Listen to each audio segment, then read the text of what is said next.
ઊંડાણથી પ્રેમપૂર્વક આપ સૌને નમસ્કાર.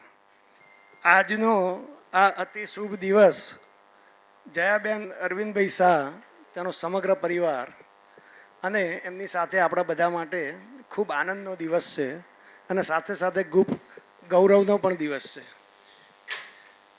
મોન્ટુ એટલે ભાવીને જયાબેનના ત્રણેય કુળ દીપકો માટે જે વાત કરી એમાં હું થોડો ઉમેરો કરીશ.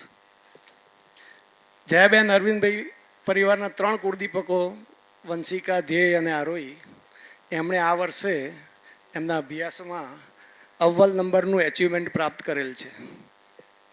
ડૉક્ટર રિકિન અને ડૉક્ટર મનાલીના સુપુત્ર ચિરંજીવ ધ્યેય 12મા ધોરણમાં બધા જ ગલ્ફ કન્ટ્રીઝમાં સમગ્ર અખાતના બધા દેશોમાં એકમાત્ર સ્ટુડન્ટ છે કે જેણે મેથેમેટિક્સમાં 100 આઉટ ઓફ 100 100માંથી.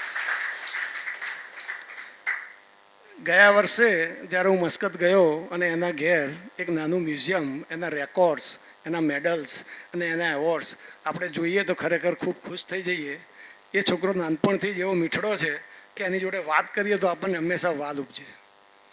ભાવિન એટલે મોન્ટુ અને રીનાની નાની લાડકી એ વંશિકા, જેણે 10મા CBSEમાં 10માંથી 10 માર્ક મેળવ્યા છે, એના વ્યક્તિત્વને આપણે એક વાક્યમાં કહેવું હોય તો એ બહુ સ્પષ્ટ વક્તા છે, સત્ય વક્તા છે અને નિડર વક્તા છે. બહારથી બહુ શાંત અને ડાહી છે અને એટલી જ અંદરથી બહુ લાગણીશીલ છે. અને આ મોટી દીકરી આરોહી, જેને બેંગ્લોરમાં ઇન્ડિયાની સૌથી પ્રતિષ્ઠિત કોલેજમાંથી એરોસ્પેસ એન્જિનિયરિંગમાં 4થા વર્ષમાં આખી કોલેજમાં ફર્સ્ટ રેન્ક સાથે ગ્રેજ્યુએશન પાર કર્યું છે. સૌથી વધારે આનંદની અને ગૌરવની વાત એ છે કે 4 વર્ષ એ કોલેજની અંદર ફર્સ્ટ આવી છે અને આ એકેડેમિક રેકોર્ડ સિવાય બેસ્ટ સ્ટુડન્ટ ઓફ ધ યરનો રેકોર્ડ પણ 4 વર્ષ એને મળ્યો છે. આ દીકરી નાનપણથી ફર્સ્ટ સ્ટાન્ડર્ડથી ફર્સ્ટ તો આવે જ છે શૈક્ષણિક એમાં, પણ એ મલ્ટી ટેલેન્ટેડ છે. એને રીડિંગનો શોખ છે, મ્યુઝિકનો શોખ છે, ડાન્સનો શોખ છે, હેલ્થ કોન્શિયસ છે. કોલેજના ફંક્શનોમાં એ બેસ્ટ એન્કર તરીકેનો રોલ ભજવી છે. અને એનો સૌથી મોટો પુરાવો 10 દિવસ પહેલાં જ્યારે એ બોમ્બેમાં વિઝા લેવા ગઈ હતી, કોન્સ્યુલેટ ઓફિસર એના બધા રેકોર્ડ અને એવોર્ડ્સને બધું જોયું અને પછી એને ખૂબ આનંદ થયો અને એને કહ્યું કે મને આશ્ચર્ય થાય છે કે તમારો ભારત દેશ આવા ટેલેન્ટેડ વ્યક્તિઓને શા માટે દેશની બહાર જવા દે છે. અમારો અમેરિકા જેવો દેશ આવા ટેલેન્ટેડ વિદ્યાર્થીઓને કદાપી પણ દેશની બહાર જવા ના દે. અમેરિકન કોન્સ્યુલેટનો આ કોમ્પ્લિમેન્ટ્સ સાબિત કરે છે કે પહેલેથી જ આ દીકરી બહુ મલ્ટી ટેલેન્ટેડ છે. તો આ ત્રણેય વિદ્યાર્થીઓ જે એક્સેલન્ટ છે અને આ વખતે એમણે જે અદ્વિતીય સિદ્ધિ પ્રાપ્ત કરી છે એ બદલ આપણા સૌ તરફથી એમને ખૂબ ખૂબ અભિનંદન આપીએ છીએ. અરવિંદભાઈ સગપણમાં તો મારા માસા છે, પણ 19 વર્ષ પહેલાં 1996માં મારા પિતાજીનું અવસાન થયું ત્યારથી એમણે મને ક્યારેય પિતાજીની ખોટ પડવા દીધી નથી. જયાબેન અને અરવિંદભાઈએ હંમેશા મને ત્રીજા દીકરાની જેમ જ રાખ્યો છે. એટલે એ જ પ્રેમ અને એ જ અધિકારથી આજે હું આપની સમક્ષ ઉપસ્થિત થયો છું. અને વિદ્યાર્થીઓની જે વાત છે એટલા માટે આજે વિદ્યાર્થીઓને સંબોધી અને વિદ્યાર્થીઓને ખૂબ કામમાં આવે, ભારતમાં ભણતા હોય કે વિદેશમાં વસતા હોય એવા તમામ વિદ્યાર્થીઓને ઉપયોગી થઈ પડે એવી થોડીક વાત હું આપની સમક્ષ રજૂ કરીશ. આજની વાતના મુખ્ય 3 મુદ્દા છે: એજ્યુકેશન, શિક્ષણ, સક્સેસ, સફળતા, અને જીવન, લાઈફ, જિંદગી. તો આપણે શરૂઆત કરીએ શિક્ષણથી. તો આપણને જે શીખવાડે એનું નામ શિક્ષણ અને જે કેળવે એનું નામ કેળવણી. હવે જ્યારે વિદ્યાની વાત કરવી હોય તો બહુ જૂની આપણે ભણતા હતા ત્યારે સંસ્કૃતમાં 2 વિદ્યા ઉપરની કહેવત આપણે યાદ કરવી જ પડે. પહેલી કહેવત છે વિદ્યા વિનય તો શોભતે. વિદ્યા વિનયથી જ શોભે છે. જ્યારે જ્ઞાન અને વિજ્ઞાનની અંદર વિનય અને વિવેકનો ઉમેરો થાય ત્યારે સોનામાં સુગંધ વળે. દુનિયાની કોઈ પણ વ્યક્તિ હોય એનું 90% જિંદગી એ એટીટ્યૂડની બનેલી છે, વર્તનની બનેલી છે. એટલે મિત્રો, આપણા વિચાર, આપણી વાણી અને આપણું વર્તન એ જ આપણી સાચી ઓળખાણ છે. સંસ્કૃતમાં બીજી કહેવત છે સા વિદ્યાયા વિમુક્તે. જિંદગીના ખોટા બંધનોમાંથી આપણને મુક્ત કરાવે એ જ સાચી વિદ્યા. જ્ઞાનરૂપી અજવાળાથી જિંદગીના કેટલા બધા અંધારાઓ દૂર થઈ જાય. અન્યાય, અસમાનતા, અસહિષ્ણુતા, અંધશ્રદ્ધા. આજકાલ કોઈ પણ વિદ્યાર્થી હોય, એને ક્ષમતા હોય, ફોરેન જવાની એની અનુકૂળતા હોય, તો એ બધા જ વિદ્યાર્થીઓ યુકે, યુએસએ, કેનેડા, ઓસ્ટ્રેલિયા બધા ડેવલપ કન્ટ્રીમાં જવાનો પ્રયત્ન કરતા હોય. આપણે કોઈ પણ વિદ્યાર્થીને પૂછીએ કે શા માટે આપણે ફોરેન ભણવા જવું છે, તો ઘણા બધા જવાબ આવે, જે બધા સાચા પણ હોય, કે ત્યાં ટેલેન્ટની કદર થાય છે, ત્યાં ઓપોર્ચ્યુનિટી છે, ત્યાં પૈસો છે, ડોલર છે, ઇન્ફ્રાસ્ટ્રક્ચર સારું છે, લાઈફ ઇઝી છે, સ્વસ્થતા છે, ડિસિપ્લિન છે, કાયદો અને ન્યાય છે. આ બધું સાચું છે અને સારું છે, પણ આ બધું સારું હોવા માટેના જે કારણો છે એમાંથી મુખ્ય કારણ ત્યાં એજ્યુકેશન પણ એટલું જ સારું છે.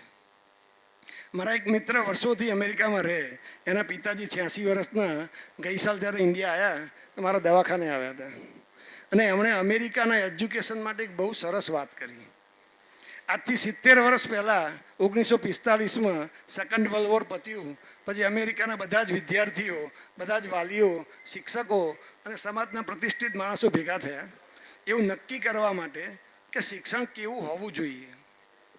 અને એ લોકોએ નક્કી કર્યું કે આ દેશનો દરેકે દરેક વિદ્યાર્થી પોતે અજોડ છે એવું એને અહેસાસ કરાવવાનો, તેનામાં રહેલી ટેલેન્ટ ઓળખાવાનો અને એને વિકસાવવાનો પ્રયત્ન કરવાનો, એને જીવનમાં અવનવા રસ લેતો કરવાનો, અને ભણતરની સાથે સાથે એનું ઘડતર પણ થાય, કેરેક્ટર બિલ્ડિંગ થાય એવો માહોલ ઊભો કરવાનો.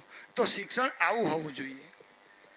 60 વર્ષ પહેલાં અમેરિકાના રાષ્ટ્રપતિ જ્હોન એફ કેનેડીએ એકવાર એવું કહ્યું હતું કે સાચા શિક્ષણ વિનાની સ્વતંત્રતા એ સમાજ માટે બહુ ઘાતક છે, અને સાચા સ્વતંત્રતા વિનાનું શિક્ષણ એ વ્યર્થ છે, નકામું છે.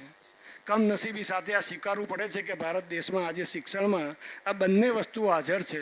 સ્વતંત્રતા વિનાનું શિક્ષણ છે અને શિક્ષણ વિનાની સ્વતંત્રતા છે. આપણા ગુજરાતના મૂર્ધન્ય કવિ શ્રી ઉમાશંકર જોશી એમણે એકવાર એવું કહ્યું હતું કે આ યુનિવર્સિટીના તમામ મકાનો અને ઇમારતોને આપણે જમીનદોસ્ત કરી નાખીએ અને પછી જે વધે એનું નામ વિદ્યા, કારણ કે કંકરમાંથી શંકર બનાવે એ જ સાચું શિક્ષણ. હવે સવાલ છે, શિક્ષણનો હેતુ શું હોવો જોઈએ? તો આ સદીની શરૂઆતમાં જાન્યુઆરી 2000માં એજ્યુકેશનની વર્લ્ડ કોન્ફરન્સ ભરાઈ હતી, અને યુનેસ્કોના 122 સભ્ય દેશોના તમામ વિદ્વાનોએ 3 દિવસ સુધી વિચાર વિમર્શ કર્યો અને પછી એક ઠરાવ પસાર કર્યો કે સભ્ય અને પ્રગતિશીલ સમાજ બનાવવો હોય તો હેડ, હેન્ડ અને હાર્ટ સંબંધિત વિદ્યા હોવી જોઈએ. હેડ એટલે કે જ્ઞાન, હેન્ડ એટલે કે કામ કરવાની શક્તિ, અને હાર્ટ એટલે માનવતા, કરુણા, દયા. વિદ્યાર્થી મિત્રો, કરુણા એક જ એવી ભાષા છે દુનિયામાં જે આંધળાઓ વાંચી શકે છે અને બહેરાઓ સાંભળી શકે છે. એટલે કોઈ પણ ક્ષેત્રનું કોઈ પણ એજ્યુકેશન હોય એ માનવતાથી ભરેલું હોવું જોઈએ, હ્યુમેનિટી બેઝડ હોવું જોઈએ. હવે આપણી વાતનો બીજો મુદ્દો એટલે સક્સેસ, સફળતા. થોડા વખત પહેલાં સલમાન ખાન એક્ટરનું હિન્દી પિક્ચર રેડી આવ્યું હતું, અને એમાં એક બહુ સુંદર ડાયલોગ હતો, જિંદગી મેં કભી ભી 3 ચીज़ों का अंडर एस्टिमेट नहीं करने का, આઈ, મી એન્ડ માય સેલ્ફ. તો વિદ્યાર્થી મિત્રો, સફળતાનો પહેલો નિયમ છે never under estimate your self. જિંદગીમાં ક્યારેય તમારે પોતાની જાતનું અવમૂલ્યન કરવાનું નહીં. સફળતાનો બીજો મંત્ર આપણને સ્વામી વિવેકાનંદ આપી ગયા, arise, awake and run till your goal is achieved. ઉઠો, જાગો અને દોડો જ્યાં સુધી તમને તમારા ધ્યેયની પ્રાપ્તિ થાય નહીં. અને સફળતાનો ત્રીજો મંત્ર અમિતાભ બચ્ચન આપણને કોણ બનેગા કરોડપતિમાં ઘણી વખત કહી ગયા, કોઈ ભી કામ છોટા નહીં હોતા, કોઈ भी इंसान छोटा नहीं होता और कोई भी चुनौती बड़ी नहीं होती अगर हमारे दिल में हौसला बुलंद हो. मंजिलों को पाने का हौसला और जिंदगी जी भर जीने की चाहत वो आंखों में नहीं होती है दोस्तों, वो दिलों में होती है. Dear friends, there are 3 trumped notes to victory. I wish, I can and I will. Whenever there is will, there is a way. અત્યારના જમાનામાં કોઈ પણ યુવાને સફળ થવું હોય તો એણે એના પોતાની જિંદગીમાં, પોતાના શરીરમાં 3 જાતની ફેક્ટરીઓ ઊભી કરવી પડે. સૌથી પહેલી ફેક્ટરી મગજની અંદર, આઈસની ફેક્ટરી, બરફની ફેક્ટરી. મગજ બહુ ઠંડુ રાખવું પડે. ભગવાને ઓલરેડી આપણને ભારેખમ ખોપડી પહેલેથી આપેલી જ છે. એની અંદર ગુસ્સો અને ટેન્શનનો વધારે ભાર રાખવાની જરૂર નથી. બીજી ફેક્ટરી આપણે જીભ ઉપર સુગરની ફેક્ટરી રાખવી પડે. મિત્રો ભલે ઓછું બોલીએ પણ જ્યારે બોલીએ ત્યારે સારું બોલીએ. બોલતા પહેલાં વિચાર કરીએ અને વિચાર કરતાં પહેલાં વાંચન કરીએ. અને ત્રીજી ફેક્ટરી દિલ અને દિમાગમાં જુસ્સો જોમ અને હિંમતની ફેક્ટરી. વિદ્યાર્થી મિત્રો, ડરવાનો તો કોઈ સવાલ જ નથી, ક્યોંકિ ડર કે આગે જીત હૈ. નિષ્ફળતા જેવી કોઈ વસ્તુ દુનિયામાં છે જ નહીં. સંજોગો વસાત કોક વાર આપણા ધારા કરતાં વિપરીત પરિણામ આવે તો એનો અર્થ એટલો જ છે કે આપણા પ્રયત્નો હજી અધૂરા છે. નિષ્ફળતા એ સફળતાની સીડીનું પહેલું પગથિયું છે. It is a stepping stone to success, and success goes to a main who doesn't fear failure. કવિ શૂન્ય પાલનપુરીનો ગુજરાતીમાં એક સુંદર શેર છે. કદમ અસ્થિર હોય જેના, એને રસ્તો જડતો નથી. અડગમનના મુસાફિરને હિમાલય પણ નડતો નથી. મિત્રો, આપણે જિંદગીના ઘણા બધા બોધપાઠ નિષ્ફળતામાંથી શીખીએ છીએ. પડી જવું એ સહજ છે, પણ પડ્યા રહેવું એ મૂર્ખતા છે. Success is 1% inspiration and 99% પરસ્પિરેશન. સિદ્ધિ તેને જઈ વરે જે પરસેવે નાય. કઠોર પરિશ્રમનો કોઈ વિકલ્પ છે જ નહીં આ દુનિયામાં. જેને આગળ વધવું છે, સંકલ્પ કર્યો છે, મહેનત કરવી છે, પરસેવો પાડવો છે, એને દુનિયાની કોઈ તાકાત રોકી શકતી નથી. There are no rainbows without rain. There are no victories without pain. There are no success without sacrifice. તો આ મહેનત અને સેક્રિફાઈસથી આપણે જે સફળતા મેળવી હોય એનો હેતુ પણ આપણને ખબર હોવો જોઈએ. જેમ આપણે એજ્યુકેશનનો હેતુ જોયો કે માનવતાવાળું શિક્ષણ જોઈએ, એમ સફળતા સક્સેસનો હેતુ શું હોવો જોઈએ? What is the purpose of success? તો આપણે સફળ થઈએ એ જ માત્ર એક સંકલ્પ ના હોવો જોઈએ, પણ આપણી સફળતા જોડે જોડે આપણા પરિવારની પણ સફળતા બને અને કોઈના કોઈ રીતે આપણા સમાજની પણ સફળતા બને. લક્ષ્ય આપણું એવું હોવું જોઈએ. અને હવે આજની વાતનો ત્રીજો મુદ્દો, લાઈફ, જિંદગી, જીવન. વિદ્યાર્થી મિત્રો, સારું એજ્યુકેશન લઈએ, સફળ થઈએ, પણ જિંદગી વિશે પણ આપણા ખ્યાલ બહુ સ્પષ્ટ હોવા જોઈએ. કારણ કે ઘણીવાર એવું બને છે, બહાર બધું ભારેખમ હોય, અંદર બધું ખાલીખમ હોય. કોઈ માણસ હોય, કોઈ વ્યક્તિ હોય, એના ઘરમાં બધું સેટ હોય, બધી વસ્તુઓના સેટ હોય, TV set, sofa set, furniture set, dining set, diamond set, golden set, પણ લાઈફ બહુ જ અપસેટ હોય. તો આવું કેમ થાય છે? આપણે રાષ્ટ્રપિતા મહાત્મા ગાંધીએ એકવાર એવું કહ્યું હતું કે કોઈ પણ વ્યક્તિ હોય એને દુનિયાની 64 કળાઓમાં નિપુણતા પામેલી હોય, પણ જો એને જિંદગી જીવવાની જ કળા ના આવડતી હોય તો એની બધી જ હોશિયારી એકડા વગરના મીંડા બરાબર છે. એટલે વિદ્યાર્થી મિત્રો, દિલ અને દિમાગમાં બે વસ્તુ કાયમ માટે બરાબર સંઘરી રાખો, જિંદગી પર યાદ રાખો અને આખી જિંદગી એનો અમલ કરવાની કોશિશ કરો. પહેલી વસ્તુ, technology is made for the human being. Human being is not made for the technology. આપણું જીવન ટેકનોલોજી અને મશીનોના ગુલામ માટે નથી બનાવ્યું. અને બીજી વસ્તુ, દોસ્તો, બહુ જ ઇમ્પોર્ટન્ટ છે, બરાબર સાંભળીને ધ્યાન રાખજો. આ બીજી વસ્તુ વિદ્યાર્થીઓ માટે બહુ જ અગત્યની છે આગળની જિંદગી જીવવા માટે. પદ, પૈસો અને પ્રતિષ્ઠા, નેમ, ફેમ એન્ડ મની, આ દુનિયાની દરેક વ્યક્તિને ખૂબ વાલી હોય છે અને એમાં કશું ખોટું પણ નથી. પણ રેડ સિગ્નલ, ડેન્જર, એક સાવચેતી એ રાખવાની છે કે આ ત્રણ વસ્તુ, પદ, પૈસો અને પ્રતિષ્ઠા, એ બહુ જલ્દીથી લપસી પડાય એવી છે. 3 લીટીના એક શ્લોકમાં કૃષ્ણ ભગવાને આખી ભાગવત ગીતાની અંદર આખી જિંદગીનો સાર આપી દીધો છે.